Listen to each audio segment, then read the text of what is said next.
Last week, I debated Vaush on market socialism and climate change, and then he uploaded the debate. Brainlord and Data Mail Rosers challenges me on socialist principles. Unfortunately, I'm clearly not good enough for him because he put it on his second channel. Econoboy got the first channel, but I got the second channel. I'm deeply offended by this slight. We had this debate. I think it went pretty well. I always think it was a good conversation. And right now I'm going to go through and read some of the comments because I looked at them earlier, just like right when it had come out, this video. And I saw some people making arguments against what I was saying, which is nice. I love those comments instead of them just saying like Rosers is wrong or whatever. So I'm going to go over them now and address some of them because there's probably a lot of people who might have thought similar things. A good argument against someone with higher credentials switching over to a capitalist firms with the promise of increased salaries is that the capitalist firm will lay them off as soon as they could find someone with even higher credentials or the same but willing to work for a lesser salary. I hear a lot of stories about people working 10 to 20 years in a high-level position and are laid off like nothing.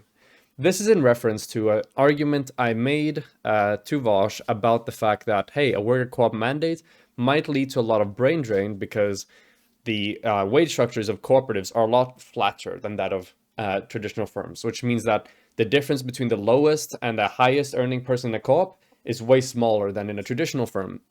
And therefore, people that are able to be at the top of those pyramids in different firms are more likely to want to work in a traditional firm because they themselves can earn more money in a traditional firm as compared to a worker cooperative. And what this person's saying here is that, okay, well, an argument against that being the case is that there's more job security within worker cooperatives. And this is true. However, this comment misses and misunderstands kind of where this argument is coming from. So this argument that I made there isn't just like a theoretical argument that I thought about and I decided to make.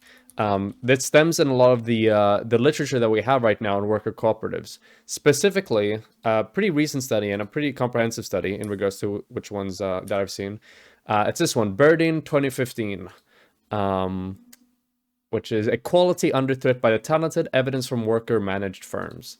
And for anyone wondering what this is my document on worker cooperatives.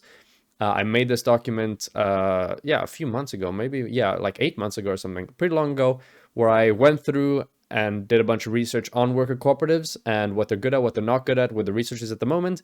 And I came to a series of conclusions and policy prescriptions as well at the end of this. And me doing this document actually changed my opinion on how I argue for worker cooperatives. Before doing this document, I was in favor of worker cooperative mandates. But after doing the document, I was not, and I have this in my conclusion. The current literature on cooperative firms does not warrant blanket mandates for cooperative firms on the economy as a whole or even specific sectors of it at this point in time. This Burden 2015 study, it mentions that right now, worker-managed firms have a higher hazard rate when it comes to highly educated people and people that are, judged as high ability for the purposes of this study, whether or not they want to stay in the company or not. Basically meaning that in work cooperatives, the high ability workers, they tend to leave and go work somewhere else because they can earn more money there as compared to in a more compressed wage structure that you have in a worker cooperative.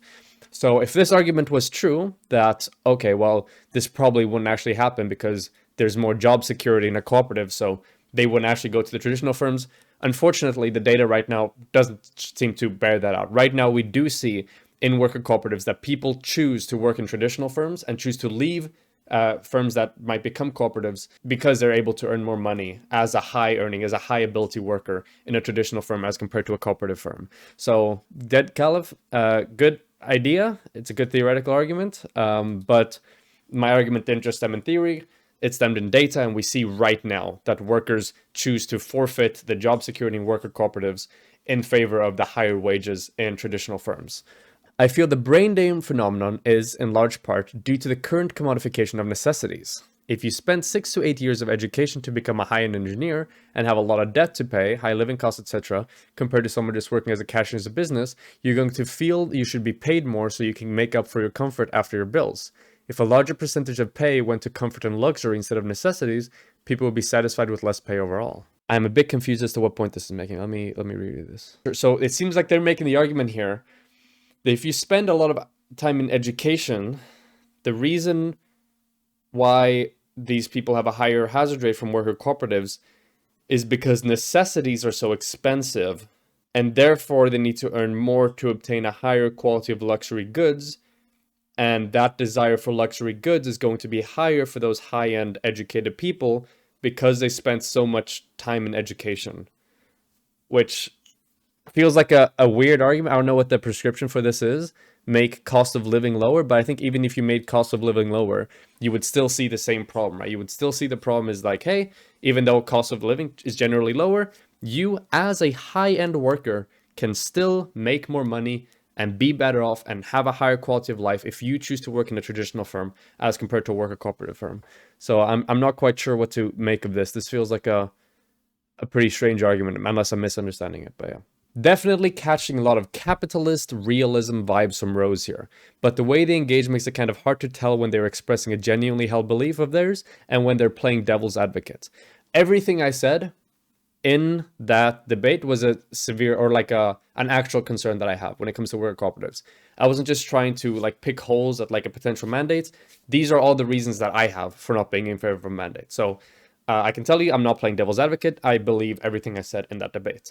Capitalist realism, for those of you that don't know, I think it's mostly in reference to a book published by, I don't remember what his first name was, but last name, I think his name was Fisher, which was about how capitalism very effectively kind of like encompasses the status quo and the way that people think about everything in the future, how we're so entrenched in like a kind of capitalist mindset and a capitalist way of being that it becomes incredibly difficult for us to imagine anything outside of the capitalist mode of production. I think a lot of their contentions with worker co-ops ignores the fact that socialism is not just workplace democracy, but also decommodification. We were specifically talking about market socialism here and about worker cooperative mandates, which is the topic of discussion and is something that Vaush pushes for in his own right. Of course, co-ops alone will not solve every single issue within capitalism in one fell swoop. Once again, this is not an argument that I made at all during it. I wasn't saying that like, oh, this problem will still exist. That's not what I was saying. I was saying that, hey, a worker cooperative mandate might bring about this new problem, this new harm. So I wasn't making any arguments to the tune of, oh, well, it's not going to solve climate change, for example, by itself. Therefore, we shouldn't do worker cooperatives. I was saying that, hey, by doing worker cooperatives, we're going to have new harms. There are people that do this. I have seen people argue against market socialism by saying that, like, oh, well, it doesn't solve all these issues that are not being solved under capitalism anyway. I have seen people do that, but that's not something I did in my debates. None of my arguments hinge on that. All my arguments were like, hey, here's a new harm, a new issue that will arise from the mandate, not like an issue that isn't resolved. Nobody's saying that. Cool, including me. The argument is that they are more equitable than traditional firms because they reject the autocratic vertical structure in favor of a democratic horizontal structure. This argument is the reason why I did that thing in the beginning of the debate. So if you guys remember, at the beginning of my debate, I went like, okay, I established the fact that we were all consequentialists when it comes to whether or not we want to argue for this. And that democracy in itself, a democratic horizontal structure in itself, isn't necessarily a positive. It's only positive insofar as that democratic horizontal structure achieves good outcomes for us. I use the example of public transport. Would it be a better system if the system of public transport was a democratic horizontal structure where every day when people stepped on the bus, they had a vote over who would drive the bus that given day? The answer to that is no. Some degree of autocratic vertical structures work there in order to achieve better outcomes with public transport. When it comes to government, we see that democratic and horizontal structures tend to produce better outcomes when it comes to, well-being of the average citizens, civil rights and whatever, and that's why we like it there. There is no inherent valuing of democracy over a more autocratic system. We only prefer one or the other depending on how good our consequences are. So just asserting that worker co-ops are better because they're more democratic without saying that, hey, this democracy will lead to these better positive outcomes, it's not really interesting to me, unless you're some form of deontologist who believes that democracy in itself is an inherent good, which neither me nor Vaush believes. We need to decommodify essential industries like healthcare, education, transportation, infrastructure, etc., as well as build an economy that doesn't base itself on endless production and profit. Once again, this is just asserted It also seems to hinge on this characterization of my argument that I was saying that worker co-ops won't solve everything, therefore we shouldn't do it, which is not something I said at all. So I don't really have much to mention about this. Oh, it gets worse. They think that the US would become the perfect arbiter of the most powerfully binding trade agreement in human history in an effort to combat climate change that we, as a nation, have actively denied the existence for like 50 years. Conservatives will not be swayed by climate change until their houses are swallowed by the sea, and even then, I'd call it a 50-50. This is so beautiful. How we have an entire paragraph here talking about the entire decommodification of most of the economy and a fundamental restructuring of our entire labor market, which is attached to a word like socialism, which is such a controversial word when it comes to public opinions. And we just have these discussions. There's no issues with them. I am fine with having these discussions. But as soon as I propose and want to talk about trade agreements, that's when I go into idealism. That's when I go too far and we can actually talk about this. So once again, I don't think the US will become the perfect arbiter. I don't know why they throw in the word perfect here. This feels unnecessary. But I do believe that the US, the EU, they have the opportunity, they have the capacity to step up and take the initiative on a multilateral trade agreement that will seek to make roofs and limitations on how much emissions we're allowing in society, in our productions and supply lines. And the punishment for not joining that accord and following those restrictions is going to be large exclusions and sanctions from engaging in the markets of the countries that are already inside it, like Europe and the US, which are really, really, really big markets. Therefore, through kind of like soft economic coercion, these other countries will have to go into the trade agreement in order not to tank their economies, and therefore will have to abide by the standards and the limitations.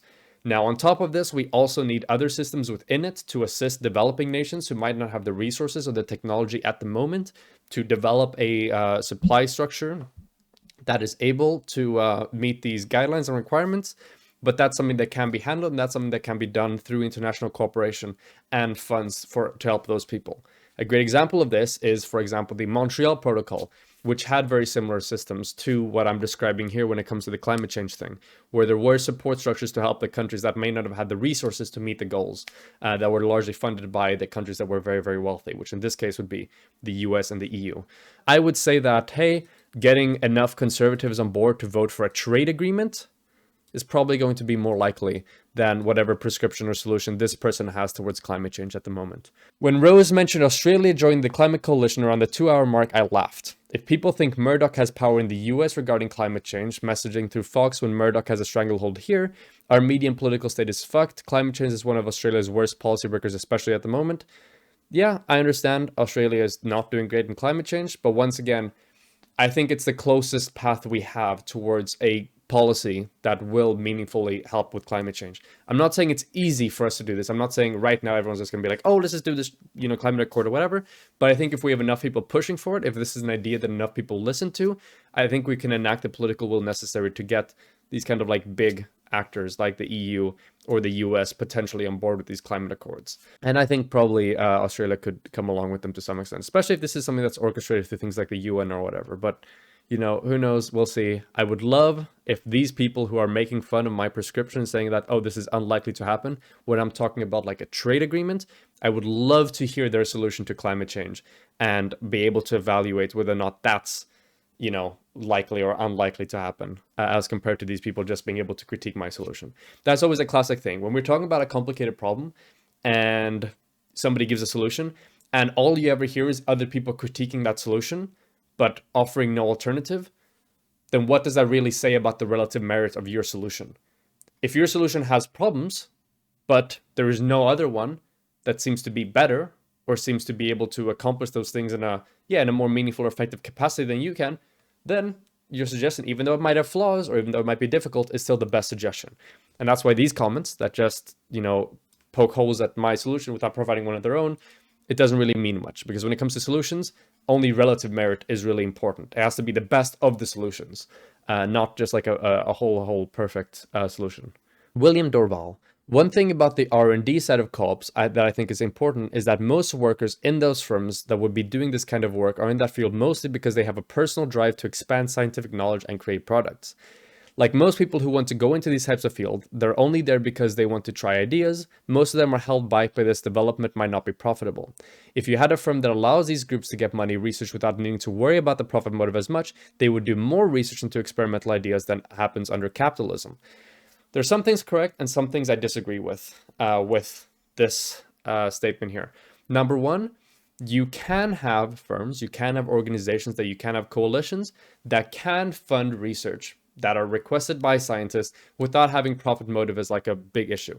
This can be accomplished under a social democratic economy. This is nothing that requires worker cooperatives in order to get these funding structures. So for example, grants by universities or government grants and stuff like that is something that could be done in order to try to accomplish these things. When it comes to this, saying that, even if we work with exactly what they're saying, I don't know exactly how many people are motivated to do what they do and do the research that they do purely and exclusively because of like internal drive, and how much of it is, in some part, the amount of money you make, which is a lot of good money, especially for these like high-level R&D positions. But yeah, even if we work by exactly what they say, I think it's important that most workers in those firms would be doing the work they're in a field. That still means that there are a portion of people, portion of workers who do good work that may be in it mostly for the money. And there's nothing necessarily wrong with being in it mostly for the money, as long as your work and as long as what you produce has value for society as a whole. The issue with worker cooperatives and getting rid of private investment and these types of capital accumulation entirely is that you lose those people entirely. It becomes very difficult for you to get the same type of motivations for R&D that is reliant more on profit than anything else. And I think when it comes to the way that I want to evaluate how we should do R&D and how we should incentivize it, I want as many possible incentives as we can in order to get people to want to do this. And I think that worker socialism or worker cooperatives, especially if they're mandated everywhere, can cut out some of those incentives. And while others might be strengthened, you're still cutting out some of them. And I want to have as many incentives as possible to lead to as many potential reasons for people to want to do this research and innovation as possible. And the thing that they talk about here is allowing these people to do more groups without needing to worry about a profit motive. That can be accomplished through stipends and funds and stuff like that, even under a social democratic economy without the need for worker cooperative mandates. So this is, I think this is in reference to Vaush saying something about, oh, well, you know, like in Finland, you don't have the same amount of brain drain as you might have in some of the other countries. So we don't know if we're going to have a Finland or if we're going to have another country. For example, doctors in America make quite a bit more than doctors do in Finland, because we have, a much more predatory private healthcare scheme. But I don't think there's a big thing of like European social democracies having their like top laborers move to the US for better wages. They're fine over there even for lower wages relatively because they like their countries and there are provisions over there that they enjoy and they like being with their family and stuff. So I feel like and obviously, like, there's going to be an element of, this still being an issue because we're always talking about percentages and averages. But I feel like as long as people here are doing well, they won't be drawn towards, at least not in great numbers, potentially higher paying jobs elsewhere. Or at the very least, if they are, I think there would be just as many people who would be more interested in the thing that we have going on over here than, the whatever systems they have present there. And this person replies, so true, I have many relatives who are doctors in Spain, and while they had opportunities to make tons more money in the US, they never did because for them being a doctor is a prestigious public service. In the US, many doctors are just businessmen in white coats. You even see it when you talk to med students, it's all about the money. So we seem to have contradictory things here. Vaush is making this argument to be like, oh, you won't really have significant brain drain. And then this person kind of piggybacks off that and says, that's true. I have relatives who are doctors, and they decide to stay in Spain instead of the US. So once again, there are examples for all sorts of things. There are examples of people who want to stay in a country and people who migrate to a place where they can earn more money. Just because you may personally know somebody who stayed doesn't mean that there aren't people who will migrate away. So like a specific anecdotal example of like this doesn't really prove much for the broader argument that we're talking about. But then they also say that, hey, a lot of people are in it for the money. A lot of people will go to the US to practice medicine there because they make more money doing so. And that kind of reinforces my point, right? And that is something that we see. While we still have access to a lot of doctors here in Europe, often the very best ones, they will go to the US because that is where they can make the most money. That is where they can extract as much of the potential like economic value from their skill set as they can. There are some doctors who are extraordinarily good who decide to stay in Europe, but a lot of them will leave. And we don't know exactly how bad this potential brain drain of high ability workers would be under a worker cooperative mandated economy. Partly because we don't know how the incentives exactly will shake out between, worker co-op America and potentially other capitalist countries. But we also don't know what the other kind of downstream effects of a worker cooperative mandate might be. So, for instance, my very first argument was that we have a massive selection bias right now when it comes to who are the types of people that are working worker cooperatives. If you're working in a worker cooperative right now in today's economy, you most likely sought that out. You're most likely a person who already has the kind of skill set and work ethic and communication skills that are well suited for a worker cooperative. If this was a mandated, you're going to get a lot of people who don't want to do that type of work, who are not well equipped for it, who don't find that desirable, and they're now going to be part of worker cooperatives. And because of that, that new type of business, worker cooperatives, may not be the best option for most people. A lot of people might perform worse in a worker cooperative. You might see a lot more inefficiency in the worker cooperatives as compared to how you see worker cooperatives function right now. Because right now, it's only the people that kind of really want to do it and seek it out that join them. But in the future, everybody has to join a worker cooperative. And because of this, you might see pretty significant like negative effects on the economy as a whole caused by a massively the economy becoming far less efficient because of these mandates of how you're supposed to run business. And that could also balance the scales, and you could have a lot of brain drain because of that. Not only because they can make more money in a capitalist firm, but also because the country as a whole isn't as, doesn't have as much money as it could have, or isn't as efficient as it could be. That could also weigh into their equations of deciding to migrate to another country that doesn't have those issues. But once again, this is a lot of speculation. This is a lot of theoretical arguments. And that is because we don't have the research on this right now. That is because it's hard to make good estimates and good guesses as to exactly how an economy would be affected by a worker cooperative mandate. And that's why I'm just saying like, hey, we should know these things before we argue for a mandate. We should have a better idea of how this would pan out. Because it could very well be that you see a lot of brain drain of very high ability and high educated workers that decide to leave because they have better opportunities personally in a different country. And just because there are people today, doctors in Spain, who decide to stay in Spain instead of going to the US, doesn't mean, number one, that there aren't doctors that do end up going to the US, but number two, that the conditions are going to be the same in the future with worker cooperative mandates. I never expected to cringe at Rosers, but he's being very libby. Damn. You got me, code 117. I feel like a lot of the opinions he attributed to things like worker co-ops were just incorrect. Excited, let's hear this. An example would be his concern over brain drain and wage flight. He says that within the US, skilled individuals would leave co-opted companies for traditional firms for a pay increase. I'm not saying they would for sure. I'm saying that based on the research right now, it's a very valid concern to have. Vaush challenges this, and he goes on to say, while countries like Venezuela have massive brain drains, so they can just move to different countries with traditional firms. He knows that co-ops aren't the reason why there is brain drain in Venezuela, so why even say it? The point of me bringing up, and I think the main example I brought up, I can tell that he focused on Venezuela. I think Venezuela was the last one. I think the first one I brought up was it Greece and Romania? I think I brought up one before I brought up Venezuela, but I think Greece and Romania are probably the better examples because Venezuela has a lot of auxiliary issues. But Greece and Romania, they are in the European Union, and people that get educated in Romania, they tend to go somewhere else to work because they can make more money there. So you do see a lot of brain drain in these two countries because of people leaving. Now, is that going to be the exact same as worker cooperatives and the mandates and the kind of incentives that would change there? No. That's because we don't have those examples.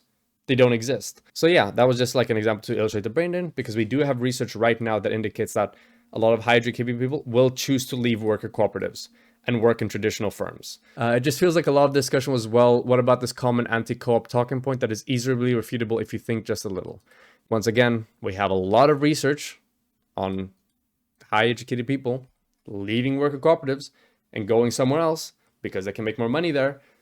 So I don't think it's an unreasonable or invalid concern to have that, like, hey, maybe this could happen on a more macro level if an entire country were to become cooperative, especially if the entire country were to suffer by some of the other issues that we might have with worker cooperative mandates and the entire economy kind of shrinks above just the more kind of compressed wage structures, unless you have like an international co-op mandate thing. But yeah. And Vaush just disproves his concerns. I mean, he gave one example here, which I I can understand why like bringing up Venezuela here kind of like it triggers a Venezuela thing in their mind, but it's just a point meant to illustrate that hey, we do see pretty significant brain drain of workers that can be making money in their own countries with their highly educated position, but choose to go somewhere else because they can make a lot more money with their qualifications in another country than they could in their own country. Not to mention that people should ride bikes and not leave the lights on approach to climate change.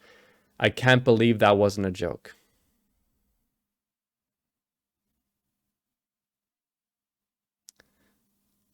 I have lost a significant amount of respect for the previous things mentioned here. So, for those of you who don't know, do something from an institutional level, which is what needs to be done in order for us to have enough power, from my perspective, to do anything about climate change. So, what the solution to this is, okay? Number one, stop driving cars, start biking. Don't leave your taps on. Okay.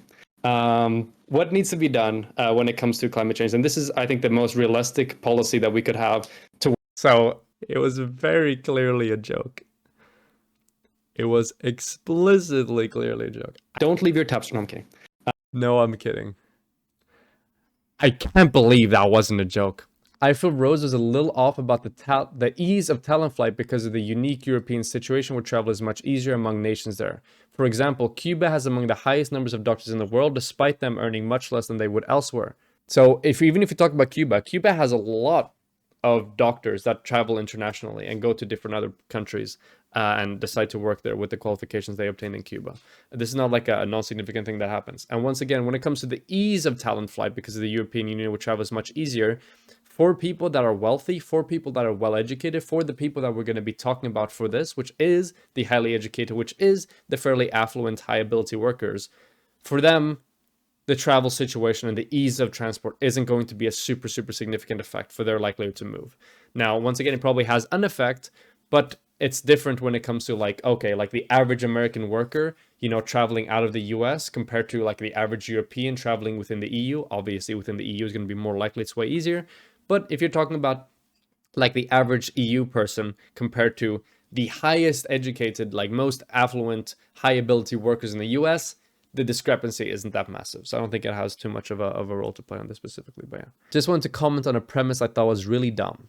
A potential co-op vote for public transport would not be who gets to drive the bus today. It should be, should Tony get to keep driving the bus, or do we need to elect someone and put Tony on cleaning duty because Tony can't get his shit together?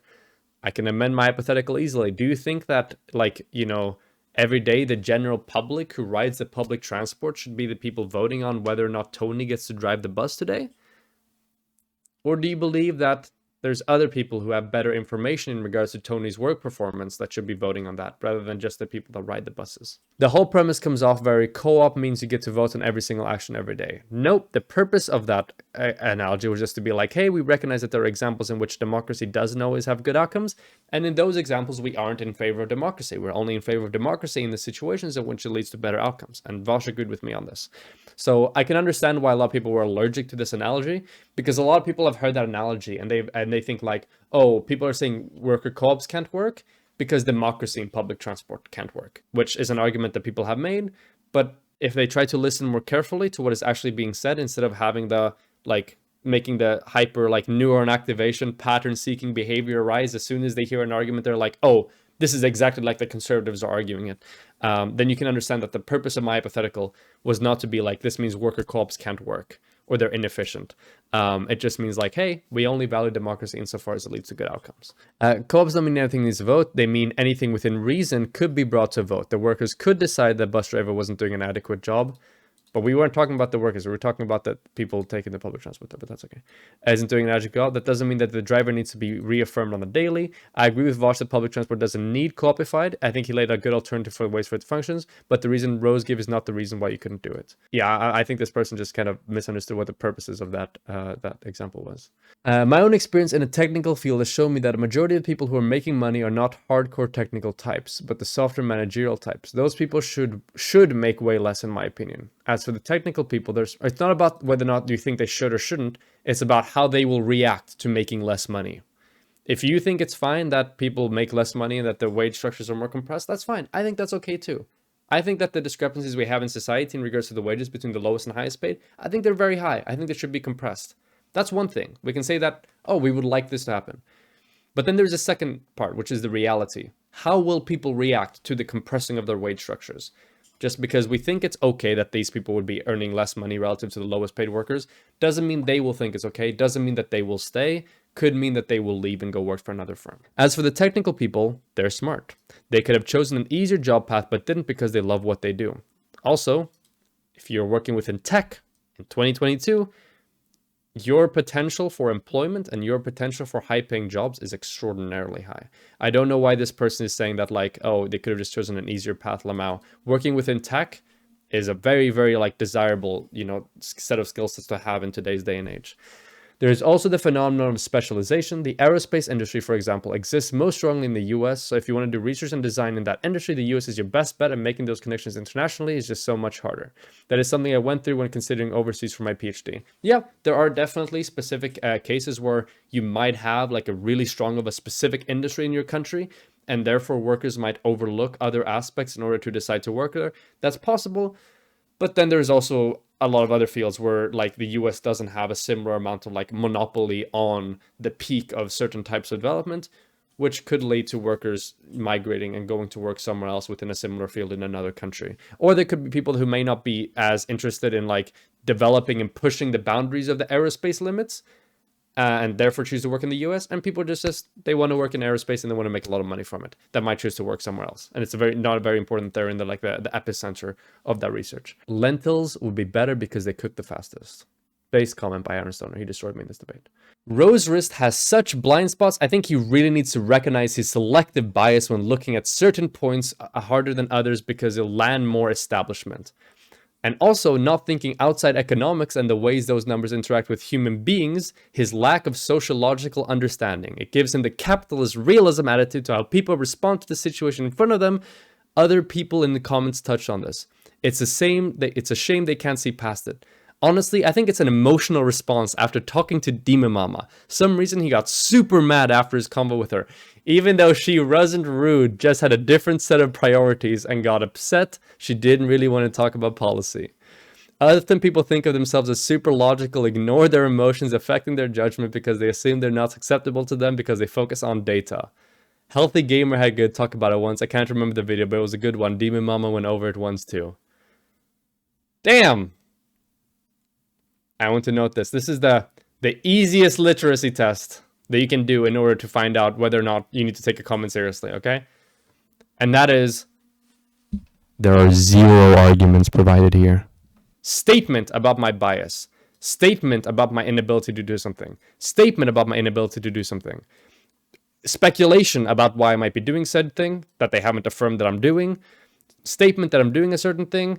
Prescription for something that they perceive me of doing, but that they haven't substantiated me doing.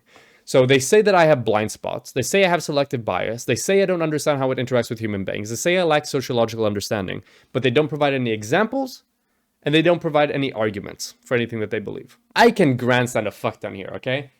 I can do quite a bit if I wanted to right now. When it comes to looking at selective bias, I would to say that I have done, I'm not going to rank it, but I am definitely on the upper end of people who have done research on worker cooperatives within the online politics sphere.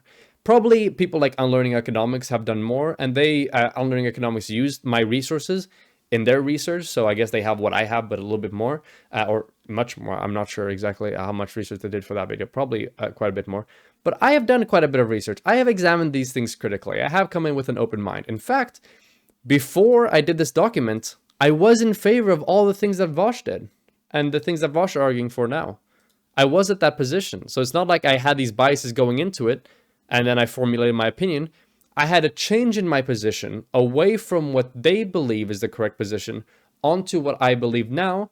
And that transition was brought about by me engaging critically with the information that I have on the topic. Then we can talk about the Demon Mama stuff.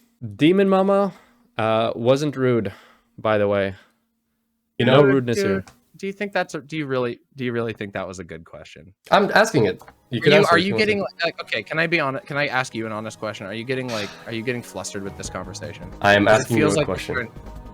You're running into like we're skipping over so many things, and it's getting very frustrating to me because it feels like to me at this point that you have a political line that you've drawn, and that it is that basically you're not actually open to hearing the meaningful critiques of this. See, Okay. you've got state brain. I have You've state got brain. propaganda brain. Rose Wrist, this is so funny because like I feel like I'm engaging with like a pupil form, like a what's it called? Yeah, not a larval, because it's better than you're doing better than a larva. You're like in a cocoon right now, and it's a cocoon debate, bro. You're literally like we're operating on different like planes of discussion right now. Okay. What you're trying to do is you're being in like Am I on the turbo lower or the jet. higher plane? Where am I at? You're on like The lower the way lower The lower plane right plane, now. I Because got what it, you're yeah. doing is you're doing what's called like pedantry. You gave 2 different answers to that question, but we'll see. Maybe I misremember Okay, something. cool. See, We'll I can see you've gotten trapped in the dialogue tree. So this is why I'm saying I think that like at this point we're only going to start irritating each other and getting like more annoyed, because like that response to what I just said there is completely irrelevant and also stupid. Like I just explained my position and you go, well, 2 answers or Oh no, hold on. something. Okay, so why Well, don't it can you be engage in the actual indicative conversation? of something What's it else, right? That's indicative why it's of? important. Of what? Well, This whole conversation, you're fishing for gotchas, and then you're trying to like act like you're psych. Oh, then there's this one as well, the classic. Specifically on BLM, this is an issue that's big. We don't have to. We can pivot off it. We can I go know. away. another Trust way. me, I But have done quite a bit on I'm BLM sure as you well. have. Yeah. I'm sure you have. All right. I'm sure you have. Okay. That's fine. Now, Like, let's. Yeah, I need to try to even out the speaking part. I'm sorry, I'm being a lot more like Okay, sort of like. listen, hey, hold on. Let me wait. So this is me. This is my 3rd time politely asking, hey, can we balance out the speaking time a bit? It's very uneven. The other 2 times I was more polite. Here I had to be like, okay, I need to try to balance it out now. And this is Demon Mama's response. Let me put something. You're on my show right now. If Uh-huh. you have a problem with me talking too much when you're asking me a whole bunch of questions about my Okay. views, you can keep that. You can box that up, because that actually really annoys me. I understand that like you're frustrated about the speaking time or whatever, but you've been mostly asking me questions. So that's the natural progression of when you ask me big, deep questions about my views. Yeah. That's going to happen. So I'd Yeah. appreciate if you'd box that up. And if you want to talk, just use your spine, use your chest, and speak up and say you want to say something. Okay. All right, great. Let's do that then. Okay. Yeah, I don't know what I don't know how much more I need to say about that specifically. I don't know why my takes with worker cooperatives would be adversely affected by my talk with Demon Mama.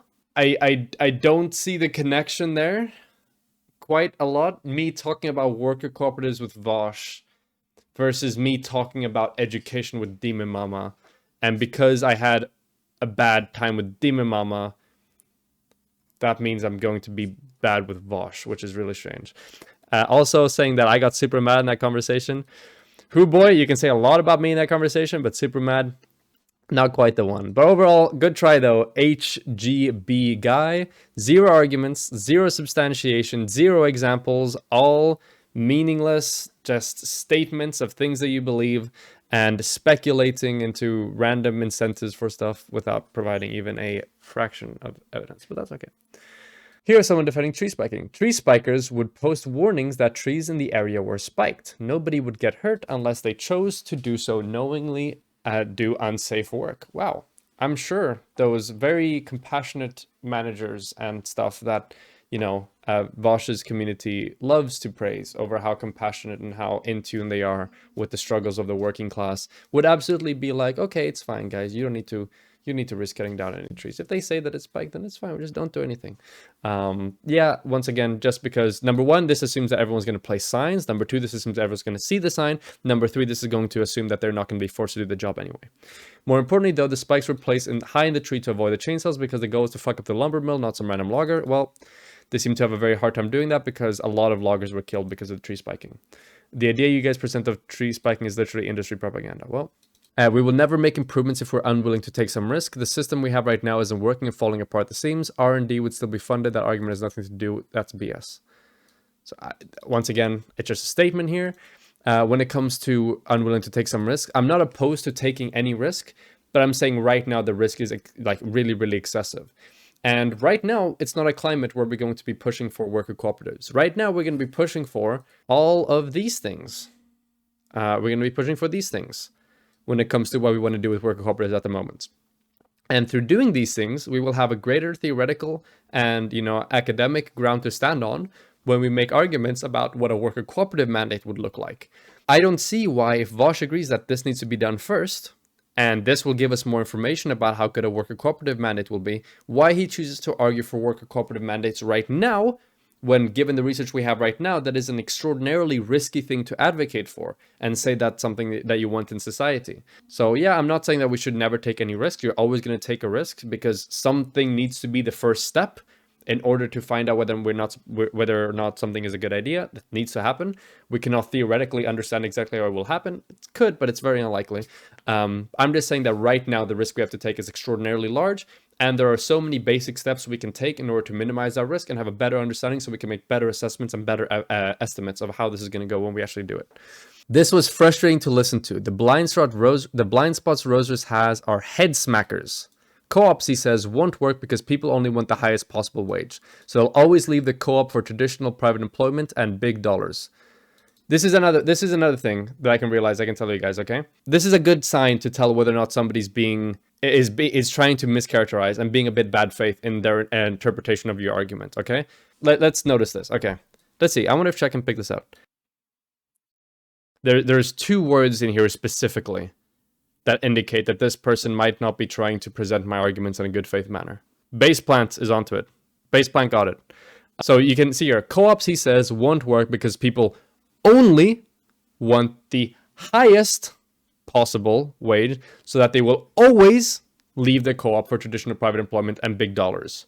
Once again, when we talk about societal things, when we talk about structures we have, when we talk about like societal sociological phenomena, you never speak in absolutes because nothing is ever in absolutes. It's about probability. It's about pressures. It's about influences. It's about incentives.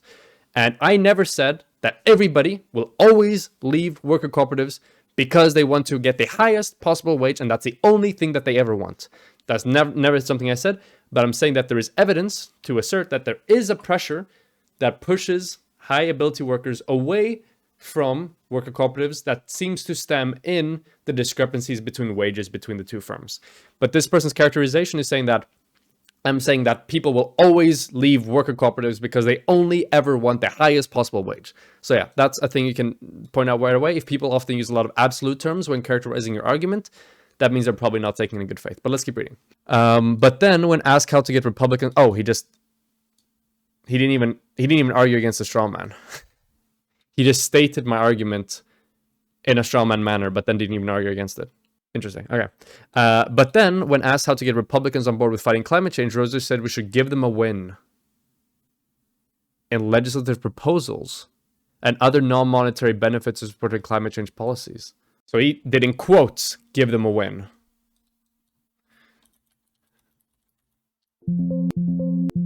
Huh.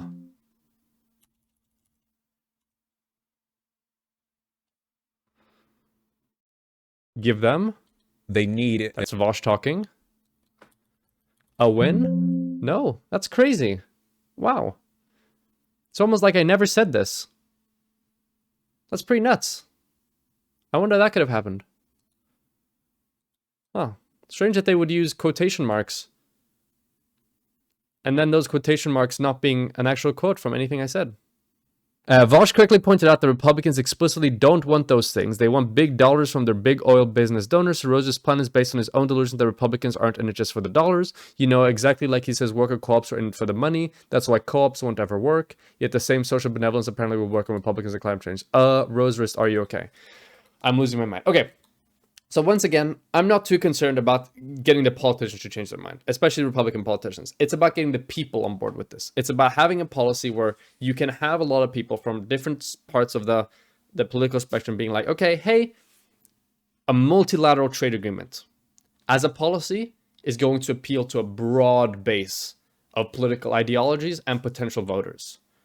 It's not going to be something like super heavy government intervention and regulation that's going to make every Republican within a 100-meter radius like shit their pants and be like, no. That's not going to happen. It's not going to be something like, let's just wait for innovation. That's going to rightfully upset a lot of more like left-leaning people or a lot of more potentially like skeptical people on our ability to be able to resolve climate change in time. It's a policy that has to do with international trade, something that is already part of the status quo, something that we already do in large extent, and something that most people are okay with and they think is a good policy. Now, it is way more likely that we ever get like a large enough portion of the voter base on board with a multilateral trade agreement than it is that we do, in my opinion, anything else realistic to be able to have a policy in place to fight against climate change. So I'm not specifically talking about the Republican politicians. They do what they want, but at the end of the day, the Republican politicians need to be elected by the people.